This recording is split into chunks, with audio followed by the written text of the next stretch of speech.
जय श्री महाकाल। दोस्तों, क्या भगवान भी किसानों से नाराज है? दोस्तों, मेरे पीछे जो खेत में आप जो इस फसल की हालत देख रहे हैं, इसे देखकर तो यही लगता है कि अब भगवान भी किसानों से नाराज है, क्योंकि शासन प्रशासन तो किसानों से नाराज है ही सही। जहां पूरी दुनिया किसानों से नाराज है, वहां किसानों के मुंह तक आया हुआ निवाला भी अगर प्रकृति छीन लेती है तो यही कहा जाएगा कि अब शायद भगवान भी किसानों से नाराज है। दोस्तों, ऐसी कमरे में बैठकर लाखों की तनख्वाह पाने वाला व्यक्ति अपने काम के समय को कम करने के लिए और अपनी तनख्वाह बढ़ाने के लिए जहां हड़ताल करता है, वहां मेरा देश का किसान जो सातों दिन 2400 घंटे, चाहे बारिश हो, सर्दी हो, गर्मी हो, 2400 घंटे काम करने वाला किसान आज लाचार और बेबस दिख रहा है, क्योंकि उसकी 4 महीने की मेहनत आज पूरी तरह बर्बाद हो गई है।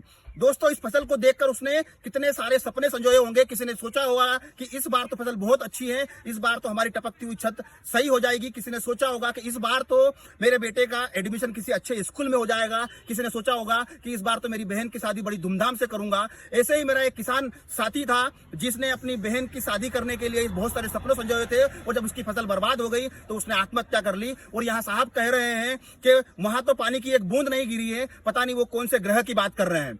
दोस्तों, जहां पराली जलाने पर सैटेलाइट के माध्यम से उस किसान को ढूंढकर उस पर हर्जाना वसूला जाता है, तो क्या सैटेलाइट के माध्यम से केंद्र में बैठी हुई सरकार इस फसल की बर्बादी को देख पाएगी? जहां पराली का धुआं संसद भवन तक पहुंच जाता है और इतने बड़े बड़े उसमें हर्जाने हो जाते हैं किसानों के लिए, तो क्या ये किसानों के रोते हुए आंसू वहां तक पहुंच पाएंगे?